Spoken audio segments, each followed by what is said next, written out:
Comme sur les autres continents, la crise majeure de la biodiversité s'abat sur l'Europe. Les populations de la plupart des animaux terrestres, des poissons, des amphibiens, des plantes, déclinent.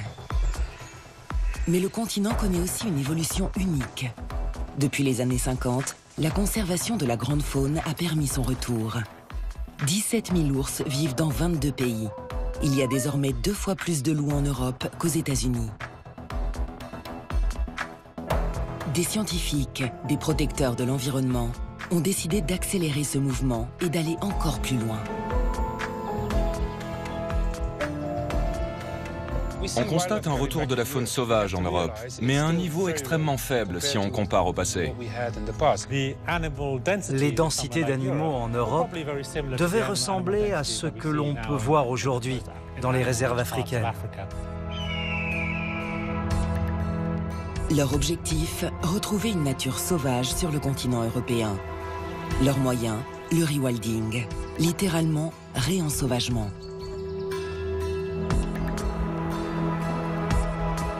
Quels sont les principes du rewilding? Est-il envisageable sur le territoire européen, si dense, si peuplé?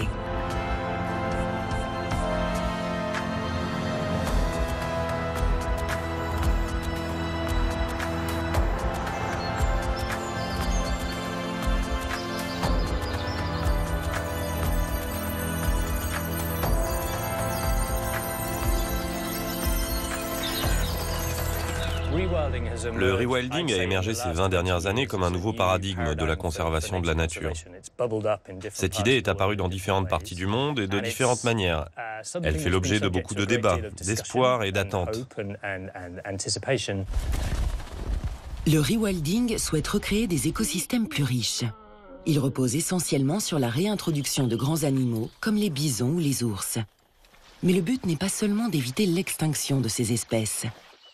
Le but est que l'action de ces animaux modèle un nouvel environnement en libre évolution. Un environnement où des processus naturels perdus renaissent et accroissent la biodiversité. Ce que nous disons, c'est créons les bonnes conditions pour que la nature reprenne son propre cours. Mais vous savez, la nature aussi est une force. Et elle peut façonner le futur.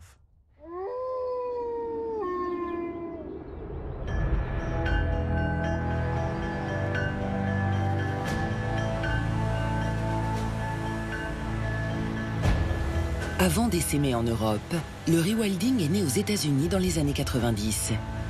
Le concept a trouvé son application la plus exemplaire dans le parc national Yellowstone. Une expérience qui a marqué les esprits.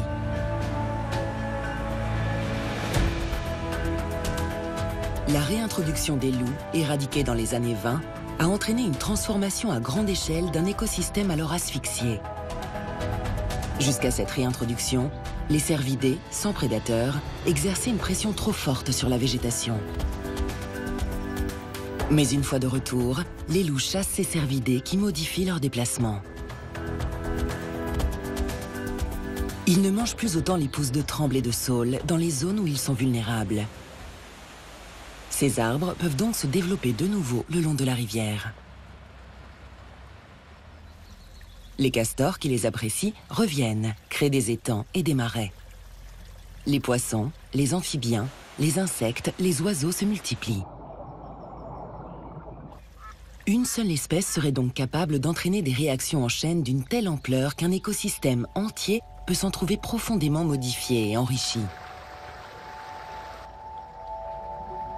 Une seule espèce pourrait modifier le paysage.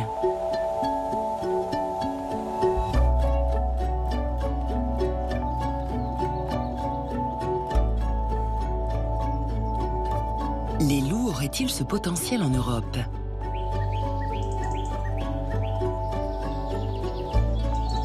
En Pologne, dans l'une des dernières forêts primaires européennes, là où les loups n'ont jamais disparu, Dries Kuiper a essayé de répondre à cette question.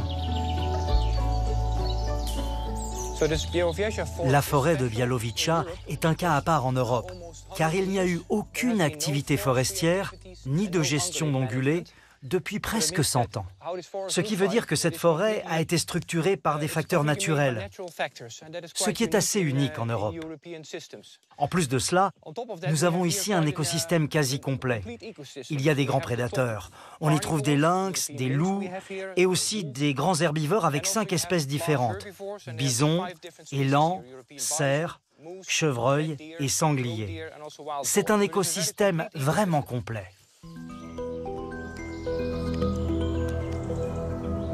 Driss Kuiper pose donc des caméras sur les arbres et observe les traces de broutage des herbivores sur les jeunes pousses. De ces données, il décrypte des déplacements, des interactions entre les proies et les prédateurs, des comportements spécifiques qui permettent ou non à la végétation de croître.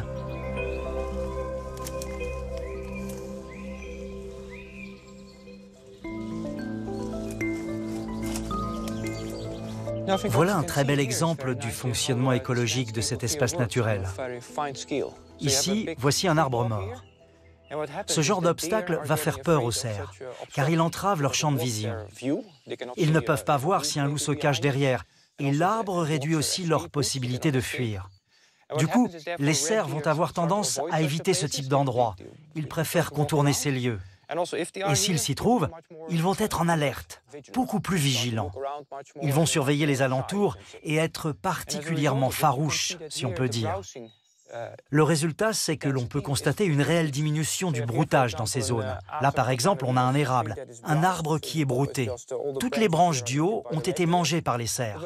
En revanche, il y a aussi de plus en plus d'arbres qui ne sont pas broutés, qui peuvent grandir et finalement atteindre la canopée. Driss Kuiper établit ainsi une corrélation entre la présence naturelle des loups et le comportement des cerfs. Ça, c'est un comportement de vigilance typique. Les oreilles sont en mouvement, les animaux ne broutent pas et ils regardent autour d'eux. Ils sont très attentifs à ce qui se passe. Il estime que le prédateur participe pour 10 à 15% à la régulation de la population d'herbivores. Un effet certain, mais rien de comparable avec Yellowstone. Białowieża est probablement ce qui se rapproche le plus d'une zone sauvage en Europe. Quand on observe d'autres endroits en Europe, on constate qu'ils sont vraiment beaucoup plus impactés par l'homme. Il est vraiment important de garder cela à l'esprit. La recolonisation par les loups de l'Europe occidentale est certes intéressante, mais il ne faut pas s'attendre à un effet aussi important que celui constaté à Yellowstone. Notre situation est vraiment spécifique, et dans la plupart des cas, l'impact des loups sera fortement réduit, et cela tient à l'influence des humains sur tous les processus écologiques.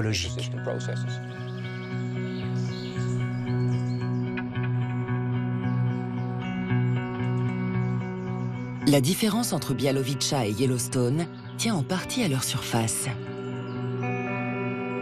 La forêt polonaise est 85 fois plus petite que le parc américain, où les humains ne sont que de simples visiteurs.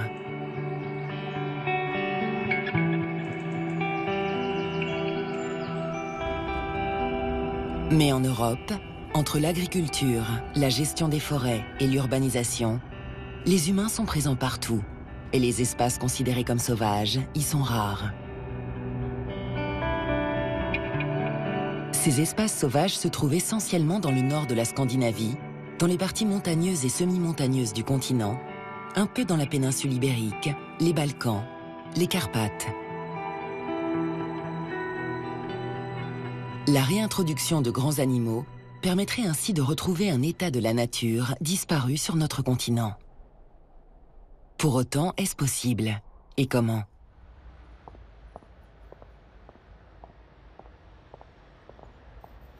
À Oxford, Jamie Lorimer réfléchit à nos conceptions sur la protection de la nature dans un continent où l'influence de l'homme est partout.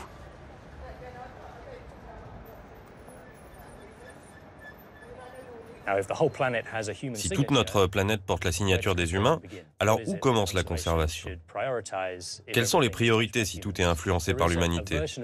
Il y a une version du rewilding qui consiste à retrouver des espaces sans êtres humains, surtout en Amérique du Nord où il existe encore des zones sauvages.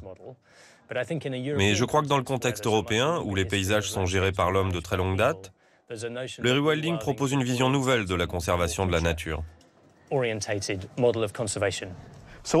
Ce qui caractérise vraiment le modèle européen, c'est le fait d'appliquer le rewilding sur des territoires qui n'étaient pas prévus pour la conservation de la nature et sur lesquels on cherche à restaurer les processus naturels. On n'essaye pas de protéger une nature passée, mais plutôt de créer une nature nouvelle. Pour Paul Jepson, de l'école de géographie et de l'environnement d'Oxford, un lieu et un homme symbolisent cette idée. Un lieu et un homme révolutionnaires. J'ai entendu parler du travail qui était mené aux Pays-Bas par Franz Vera à Osvaardesplassen. Et c'était comme la différence entre le vieux rock établi et la musique punk. Tout a changé.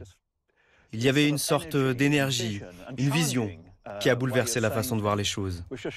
Il a déstabilisé notre façon de penser et nous a amené à voir d'une manière totalement différente la conservation de la nature et le rewilding.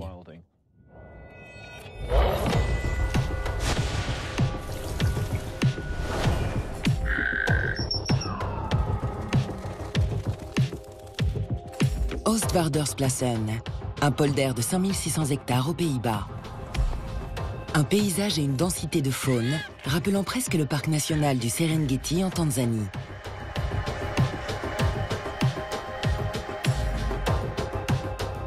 L'homme derrière cette vision se nomme Franz Vera. Il a apporté une réponse radicale et non conformiste à un problème de conservation lié au polder.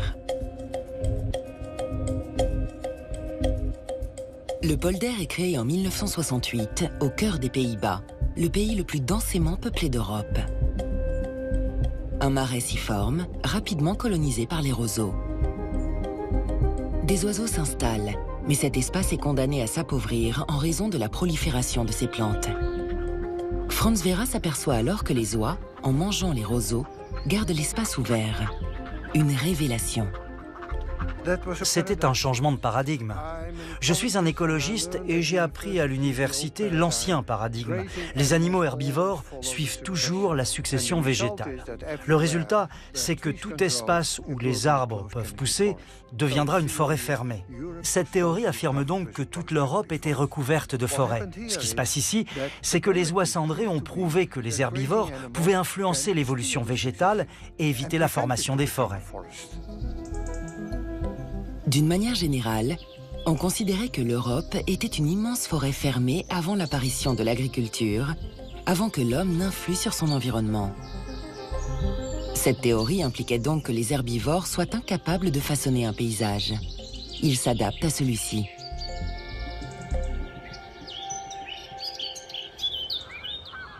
À Oostvaardersplassen, Franz Vera fait donc le pari inverse après ses observations.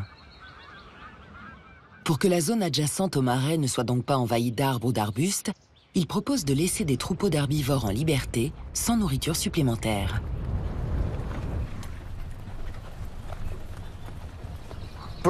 Tous les scientifiques ont dit « non, c'est impossible ».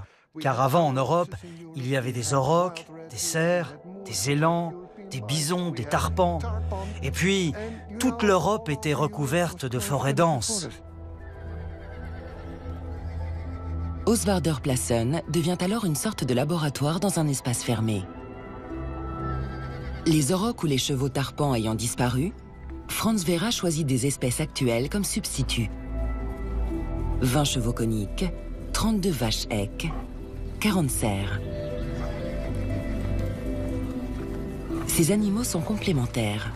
Les chevaux mangent de l'herbe plus courte que le bétail, mais le bétail broude davantage et s'occupe d'espaces qui n'intéressent pas les chevaux.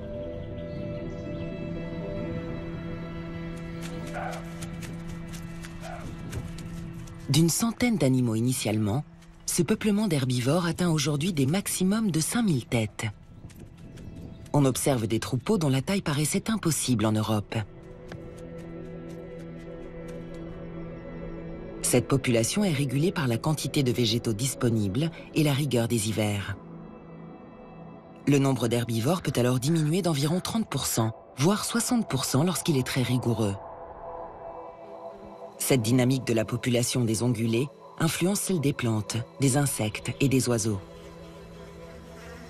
En fonction de la quantité d'herbivores, des espèces colonisent ce milieu, d'autres disparaissent localement, puis reviennent, comme cette plante jaune. Une des choses que je n'attendais pas, et qui est aussi une preuve de cette dynamique, c'est ce que nous voyons avec le sénesson de Jacob.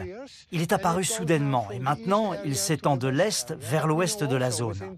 Mais on sait aussi que d'ici 3 ou 4 ans, il va presque disparaître de nouveau. Et aujourd'hui, cette plante est une aubaine pour les insectes. Une étude faite entre 1996 et 2012 montre que les grands herbivores ont façonné la végétation.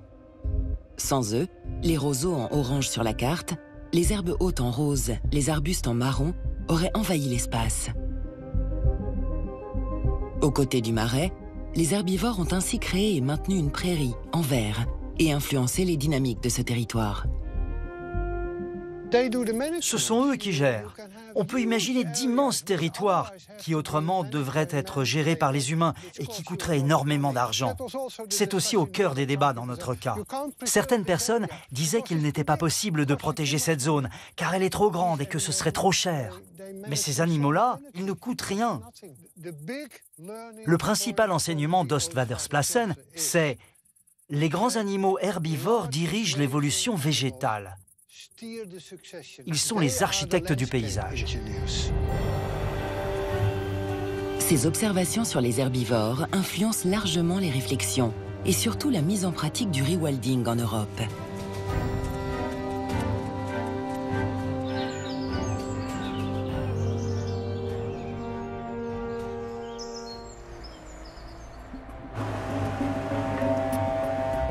Franz Schepers est l'un des acteurs importants du rewilding en Europe.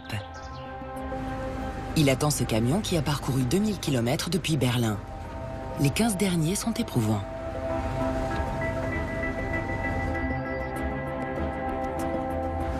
Ce chargement fait partie d'un vaste projet.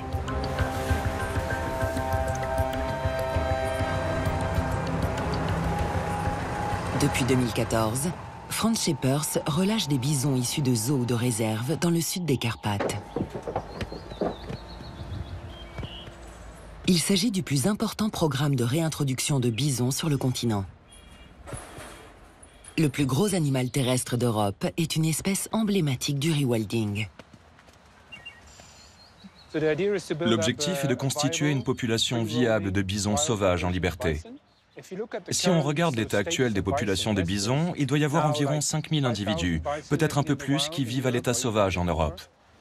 Mais nous n'avons que quelques populations solides et viables. On a surtout beaucoup de petites populations. Mais nous avons besoin d'autres plus grandes, robustes et viables sur des territoires comme ceux-ci. Animaux protégés, les bisons sont relâchés sur ces terres, autant pour assurer la protection de l'espèce que pour restaurer leur fonction dans cet écosystème.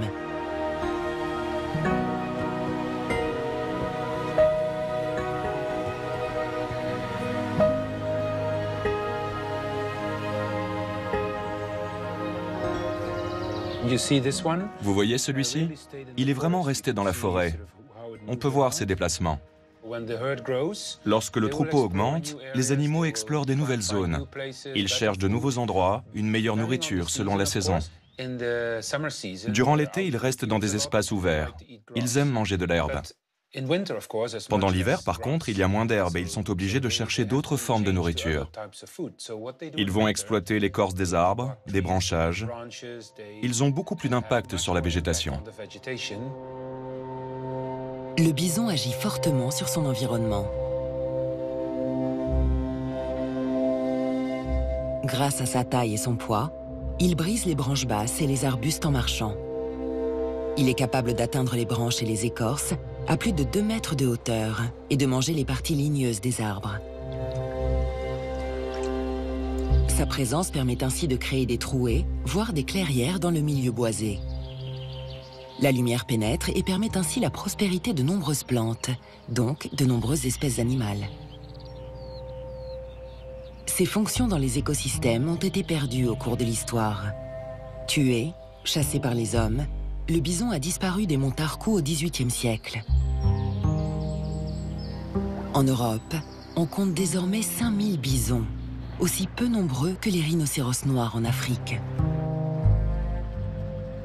Il faut bien réaliser qu'en Europe, nous nous sommes habitués à des paysages vides. On dit souvent « quel beau théâtre », mais où sont les acteurs?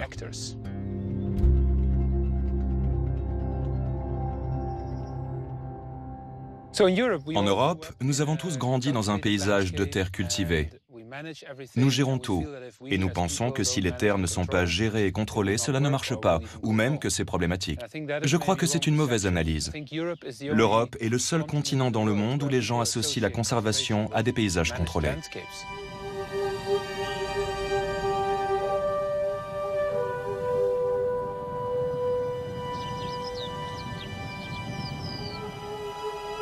La réserve naturelle d'Otmore en Angleterre incarne parfaitement cette approche.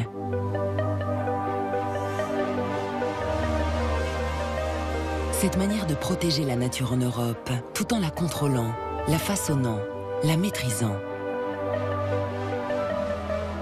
Paul Jepson y emmène régulièrement ses étudiants. Quand j'amène mes étudiants internationaux, et quand ils voient cela, ils me demandent tous, « Mais pourquoi tu nous as amenés ici ? C'est un champ. C'est ça la conservation ?» Mais en fait, oui, c'est comme ça qu'on protège la nature au Royaume-Uni et en Europe. Et ils ont raison de penser que c'est seulement un champ. Car aujourd'hui, nous nous sommes habitués à cultiver la biodiversité, à jardiner la nature.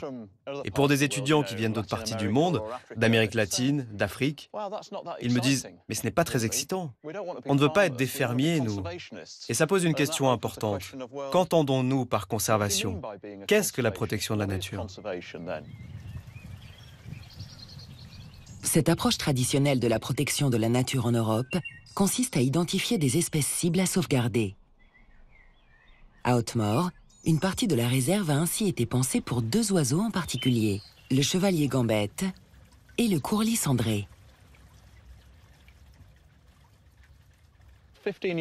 Il y a 15 ans, ceci était une parcelle agricole, et ces deux espèces étaient en déclin au Royaume-Uni. Et ce qu'on peut voir, c'est que le terrain a été creusé pour créer des mares peu profondes, spécifiquement conçues pour permettre la reproduction des chevaliers gambettes. Ce sont des habitats qui sont absolument parfaits pour ces oiseaux. Donc, c'est vrai, c'est une réserve rigoureusement gérée et avec un objectif très ciblé, augmenter la population reproductrice de cette espèce. Mais on peut aussi considérer cela comme un environnement statique. Il est optimal pour cet oiseau en particulier, mais il n'est pas vraiment adapté pour un tas d'autres espèces. Pour bien comprendre ce qu'est la conservation de la nature en 2018, il faut remonter aux sources. On était alors totalement focalisé sur les espèces et sur leur sauvegarde. Mais les choses ont changé au fil des années. Tout d'abord, on a compris que la biodiversité, c'est bien plus que cela. La biodiversité, c'est aussi les gènes, les écosystèmes et les processus à l'œuvre. Et on s'est aussi rendu compte qu'il n'était pas possible de restaurer certains endroits tels qu'ils étaient il y a une centaine d'années, et notamment à cause des changements climatiques. Donc, le rewilding intègre ces nouvelles idées, ces nouveaux concepts, que protéger la biodiversité va bien au-delà de la protection des espèces. Pour Nathalie Petorelli, de l'Institut zoologique de Londres, le rewilding opère ainsi la synthèse des approches en conservation de la biodiversité. Le rewilding, dans sa mise en pratique, prolonge par exemple les études faites sur les écosystèmes passés et sur le rôle que tenaient les grands animaux.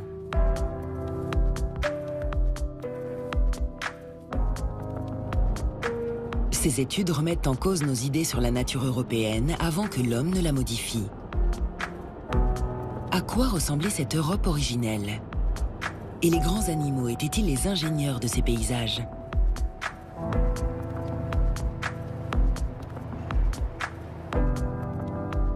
À Aarhus, au Danemark, Jens Christian Svenning regarde dans le passé pour mieux comprendre l'histoire des écosystèmes.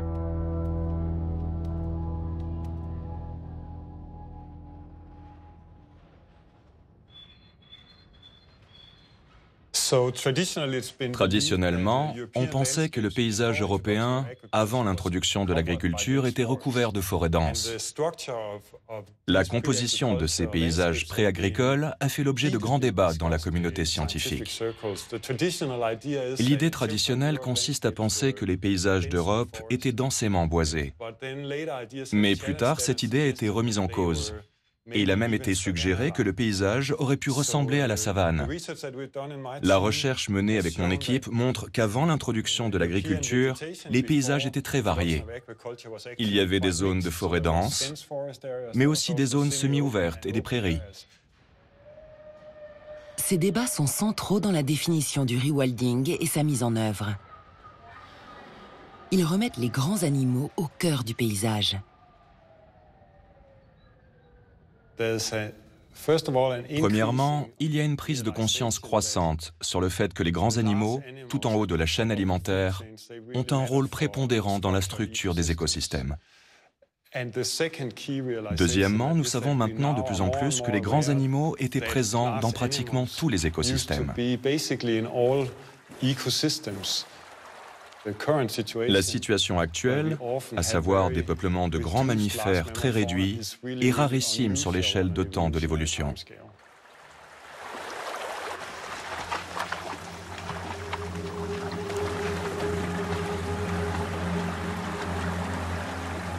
Ce regard dans le passé modifie ainsi les conceptions sur le fonctionnement des écosystèmes et fait s'interroger sur le rôle exact des grands mammifères.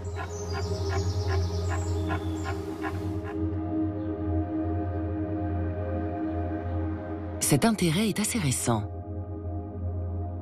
En 2014, Yadvinder Mali organisait le premier colloque international sur les impacts de la mégafaune.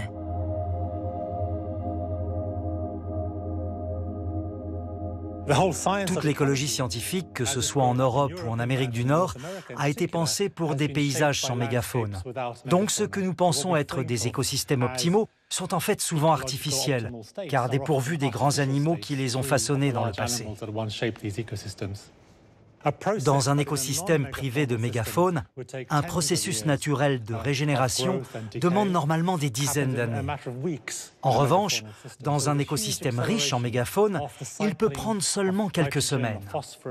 Il y a une énorme accélération des cycles de nitrogène, de phosphore et des nutriments. C'est une accélération dans le temps, mais aussi dans l'espace. Des nouveaux nutriments voyageraient très lentement à travers le territoire, d'une rivière fertile à une colline par exemple. Alors que là, ces processus interviennent en quelques mois ou années, au lieu de plusieurs siècles. C'est ce mélange de vitesse et de mouvement constant des animaux qui rend les cycles biologiques et biochimiques de ces systèmes avec mégafaune très différents de ceux d'où la mégafaune a disparu.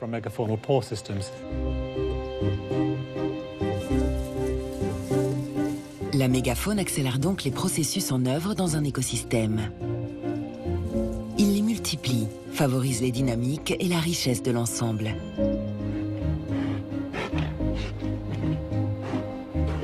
Cette prise de conscience pousse donc à la réintroduction de ces grands animaux. Mais comment faire quand ils n'existent plus à l'échelle mondiale? Comme l'auroch, l'ancêtre du bétail, éteint en 1627. Comment retrouver ses fonctions dans l'environnement? L'auroch, par sa taille, par son organisation sociale en vastes troupeaux, a été pendant des milliers d'années l'un des principaux architectes du paysage européen.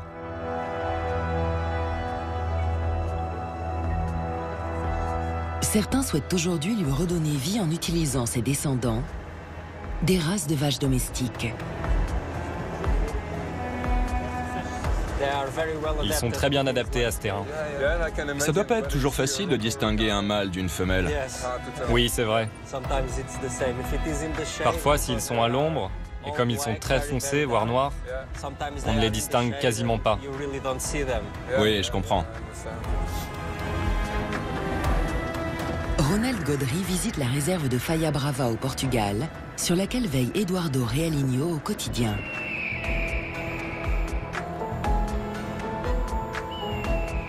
Ronald y a implanté il y a quelques années un troupeau de bétail marronessa, une race robuste, intéressante à dédomestiquer dans le cadre d'un programme de rewilding. La dédomestication s'avère nécessaire quand l'espèce sauvage n'existe plus. Dans beaucoup de cas, cela ne sert à rien. Pourquoi dédomestiquer par exemple des cochons alors que les sangliers sont toujours là? Si on prend le cas des chevaux, et surtout celui des bovidés, l'ancêtre sauvage s'est éteint.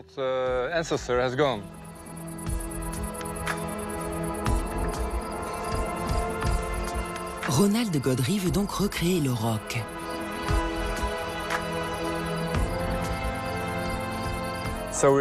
Ici, sur ce site, on découvre des gravures d'aurochs et d'autres animaux qui ont entre 22 et 25 000 ans. Les aurochs étaient probablement présents partout en Europe. Et il y avait d'immenses troupeaux, des centaines de milliers, peut-être des millions dispersés dans toute l'Europe.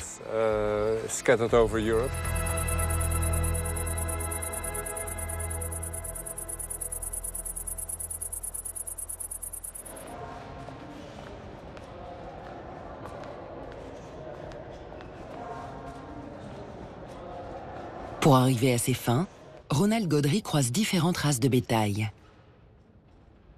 Il cherche à obtenir des attributs physiques propres à l'auroch. Un gabarit, une hauteur sur pattes, une longueur de corne qui faisait la spécificité de l'animal.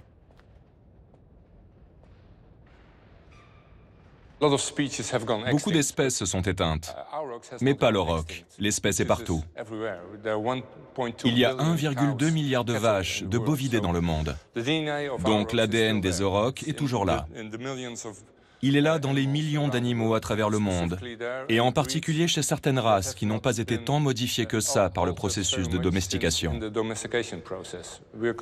Nous sommes convaincus qu'un animal qui ressemble le plus à un auroch, sans qu'il soit une copie conforme, a de plus grandes chances de survie. Il a besoin de grandes cornes pour se défendre contre les loups. Il doit être haut sur pattes pour couvrir de grandes distances. Nous avons vraiment besoin de ces caractères primitifs qui sont encore présents chez de nombreuses races en Europe. Le projet devrait durer encore une vingtaine d'années. Ronald Godry utilise aujourd'hui 4 espèces, dont la Marronessa.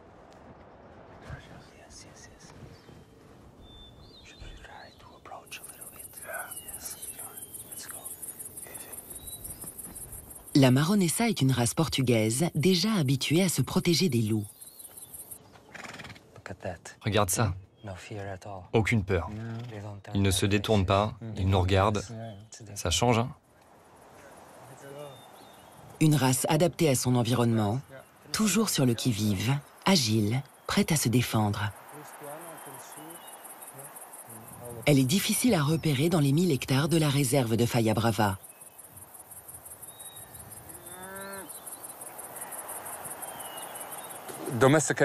Bien sûr, le bétail domestique est habitué à ce qu'on lui donne de la nourriture, de l'eau.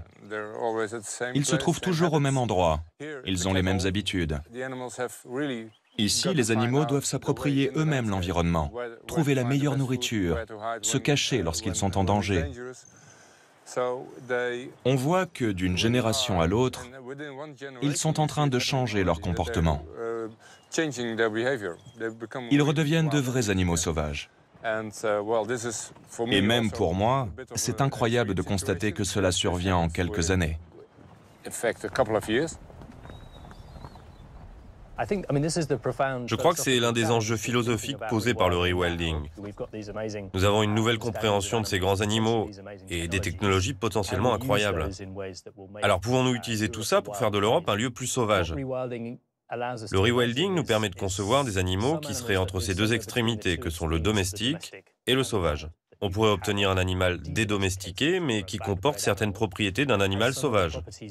Cela vient rompre la vision binaire du domestique et du sauvage.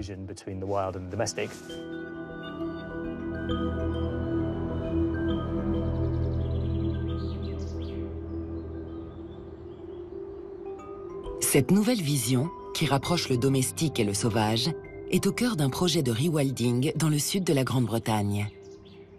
Knepp Estate, une ancienne terre agricole de 1400 hectares, à 20 km de l'aéroport de Londres.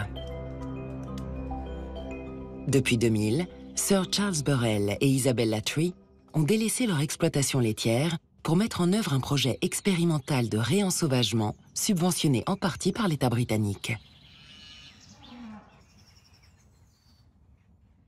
Il repose sur la dédomestication, notamment du bétail de race Longhorn.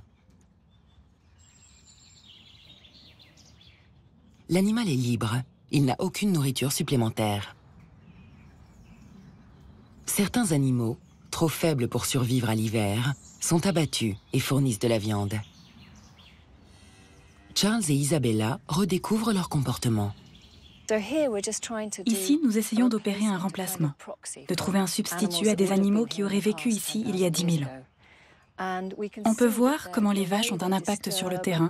Elles ne se contentent pas de brouter de l'herbe. C'est ce qu'on pense habituellement. Mais en réalité, elles aiment explorer. Elles ont enlevé tout le feuillage sur ces arbres que nous avons coupés. Elles se nourrissent de toutes sortes de végétation. Elles transportent aussi des graines dans leur ventre, des nutriments d'un endroit à un autre. Elles sont des acteurs de changement et de perturbations très importants. À Nepp, ces effets sont immédiatement visibles.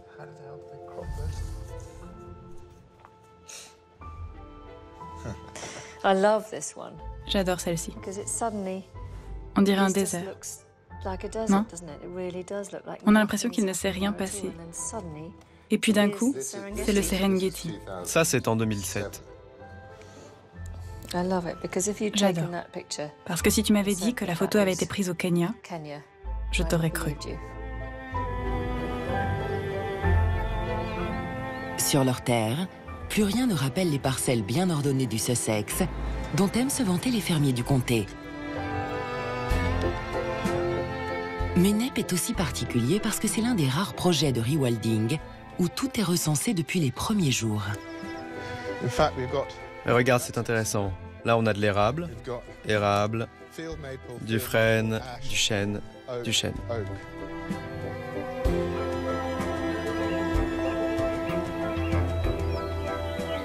Charles Burrell et Isabella Tree lient ainsi le retour des tourterelles à l'action des cochons Tamworth, utilisés comme substitut des sangliers, interdits sur les propriétés anglaises.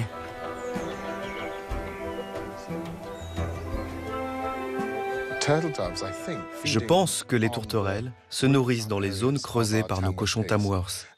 Et ça, c'est très intéressant. Car la population augmente. Et c'est grâce aux cochons que nous voyons le nombre de ces oiseaux augmenter au lieu de diminuer, comme partout ailleurs dans le Royaume-Uni. Pour nous, c'est sûrement la réussite la plus spectaculaire et la plus inattendue. Quand j'étais enfant, au Royaume-Uni, il devait y avoir 125 000 couples de tourterelles. Pour moi, leur chant, c'était le son de l'été, comme celui du coucou. Aujourd'hui, nous avons probablement moins de 3 000 couples, sans doute beaucoup moins. Avec un peu de chance, nous avons 200 couples sur la totalité du Sussex, où l'on se trouve actuellement. C'est probablement l'espèce d'oiseau la plus susceptible de disparaître du Royaume-Uni dans les prochaines décennies. C'est un désastre. La population a plongé de 95%, peut-être plus. Et ici, tout à coup, nous avons vu des tourterelles apparaître. L'été dernier, nous avons compté 17 mâles. Et nous savons qu'il y a eu des reproductions, car nous avons vu les petits. C'est extraordinaire. C'est sans doute le seul endroit au Royaume-Uni où le nombre de tourterelles augmente.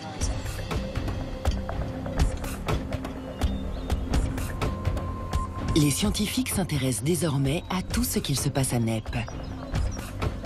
Les insectes qui viennent pondre dans les traces de pas du bétail, comme les abeilles Lasioglossum.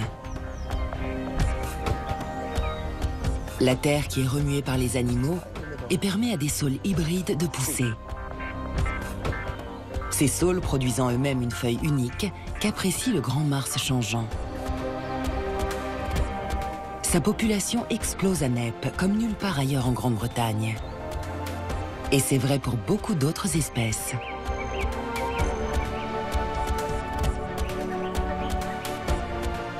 Dans la zone la plus urbanisée de Grande-Bretagne, cette réussite écologique nourrit le débat.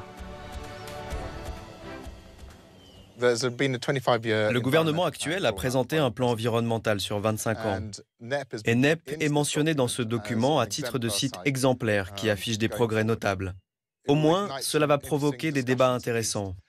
Où allons-nous donner plus de place à la nature? Comment allons-nous le faire? Est-ce que ceci peut être un moyen de redonner de l'espace à la nature?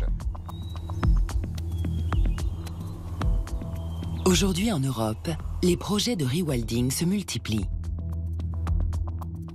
Mais l'immense majorité est circonscrite dans des zones relativement petites et fermées. À titre d'exemple, Osvardersplassen, 5600 hectares, NEP, 1400 hectares, réserve de Faya Brava, 1000 hectares. Mais peut-on envisager le rewilding à des échelles beaucoup plus grandes au regard des particularités de l'espace européen?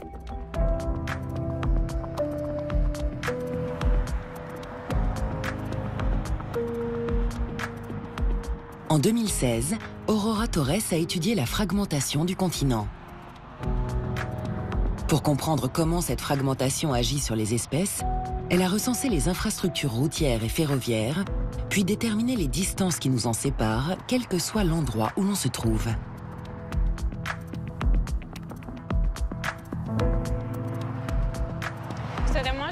Les zones les plus fragmentées de la planète se situent en Europe et en Amérique du Nord.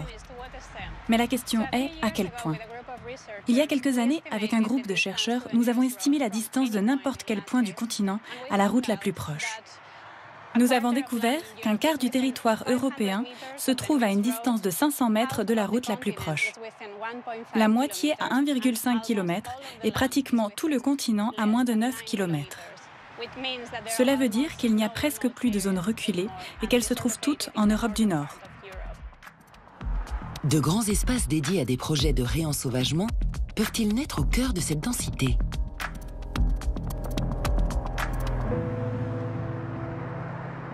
À Leipzig, au sein de l'IDIV, le Centre allemand de recherche intégrative sur la biodiversité, Aurora Torres et Nestor Fernandez essaient d'identifier ces zones.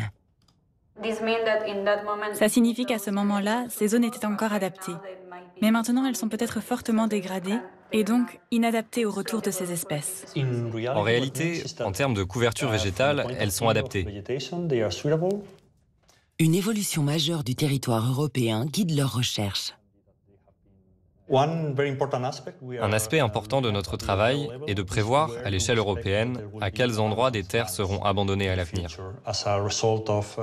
C'est la conséquence des mouvements de population des campagnes vers les villes, car certaines zones agricoles ne sont plus assez productives.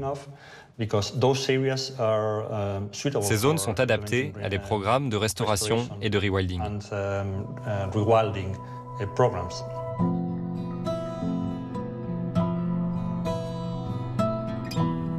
La déprise agricole est une tendance générale en Europe. Entre 1960 et 2010, la population rurale a baissé de 70%. Les conséquences sur le territoire sont importantes, surtout dans les régions montagneuses et semi-montagneuses. Les terres n'y sont plus dominées par l'agriculture. Ce phénomène est loin de s'éteindre. D'après les projections, entre 5 et 15% des terres cultivées pourraient disparaître dans les endroits où une agriculture vivrière offre de minces revenus.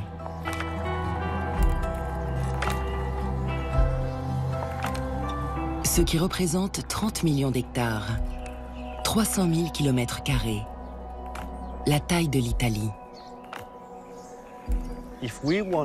Si nous voulons que le rewilding soit une mesure efficace pour la préservation de la biodiversité, nous devons nous montrer audacieux. Il ne s'agit pas seulement de gérer des parcs naturels ou des zones protégées dans lesquelles nous introduisons des espèces. Il s'agit de gérer des territoires entiers avec les populations qui y vivent. La réintroduction des bisons en Roumanie en est une illustration. Elle tire avantage de la déprise agricole pour restaurer à grande échelle ces processus naturels par de grands animaux. Dans les réflexions sur le rewilding, il y a aussi l'idée d'aider les zones rurales à survivre économiquement en générant des activités liées à la vie sauvage.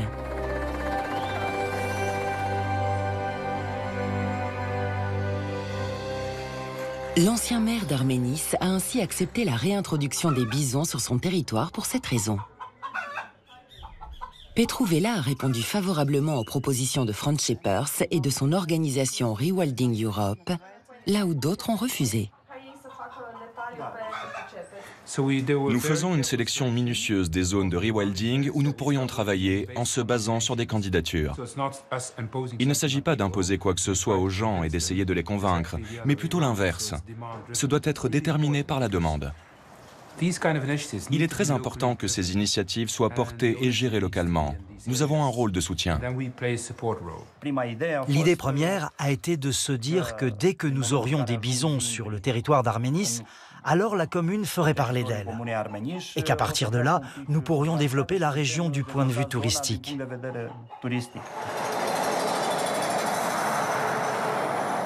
Le projet est encore trop récent pour que les retombées soient réelles. Minea Tănășescu s'intéresse aux perceptions des habitants sur cette expérience de rewilding dans leur commune. Sociologue à l'Université de Bruxelles, il parcourt l'Europe à la rencontre des communautés où ont lieu des programmes de réintroduction d'animaux.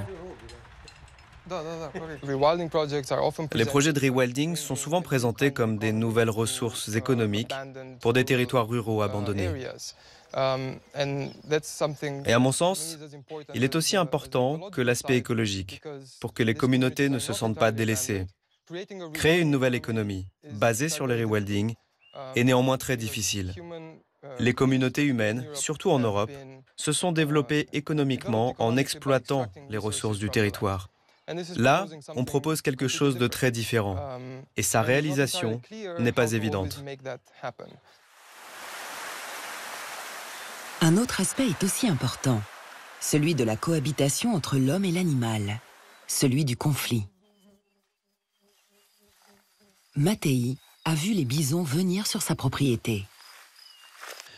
Quand le bison est venu, il a pris feuille après feuille.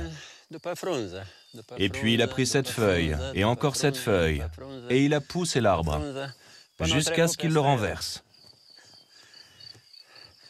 Et celui là-bas, et l'autre aussi, et encore un autre. Il les a tous poussés.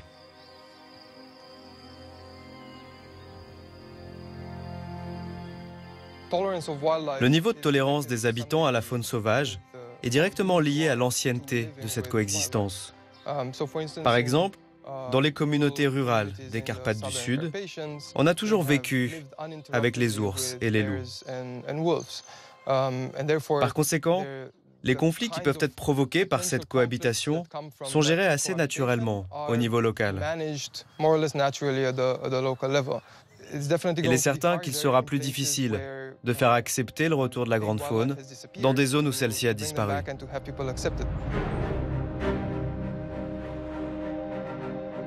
Ce conflit homme-animal dépasse le cadre local et est entendu au sein de l'Union européenne depuis 2014. L'écologue irlandais John Linnell participe ainsi aux plateformes qui traitent ces questions au niveau européen. Il est confronté aux controverses que font naître le rewilding. Le théâtre du rewilding aujourd'hui, c'est le territoire européen. Là où presque chaque parcelle du paysage appartient à quelqu'un. Où les gens ont des droits de pâturage, d'exploitation forestière ou de chasse. Ils y ont des traditions, une histoire, peut-être des liens familiaux. Chaque pierre, chaque arbre, chaque champ appartient au tissu culturel et social. Si vous débarquez avec un plan de sauvegarde en disant « Ok, nous voulons dégager les gens », et que vous dites à tous ceux qui ont exploité ces verts pâturages dans la montagne depuis des générations « Non, non, nous ne voulons pas que vous restiez ici », à tous ceux qui vivent de l'agriculture vivrière « Allez, vous dégagez », et à ceux qui exploitent les forêts depuis des siècles, nous allons laisser libre cours à la nature. Cela fait sens du point de vue de la conservation de la nature. Mais c'est très provocateur du point de vue des personnes qui ont vécu sur ces territoires depuis des générations.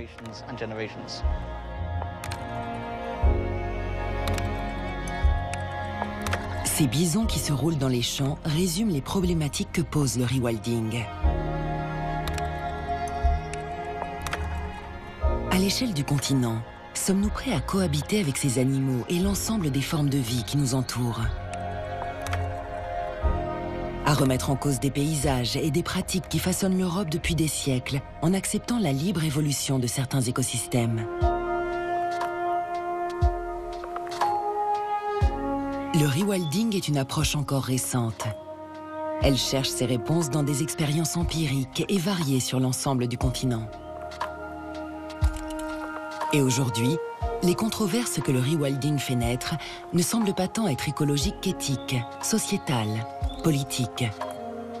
Elles interrogent notre propre place au sein de la biodiversité. Lorsque les gens me demandent ce qu'est le rewilding, je leur réponds que c'est un espace de débat, d'innovation, sur le futur de la nature et sur le futur de sa conservation. Pendant longtemps, la conservation consistait à gérer l'extinction. Il fallait protéger un petit groupe d'animaux qui peu à peu s'éteignent ou sont préservés dans des zones. Ce que propose le rewilding, c'est un programme plus optimiste pour l'environnement. Je pense que le rewilding nous remet en lien avec nos origines et nous rapproche aussi de notre histoire avec les animaux. Et je crois que le rewilding et tout ce qu'il engendre peut être une puissante source d'inspiration pour repenser la manière dont fonctionne la nature. Finalement, qu'est-ce que la nature ?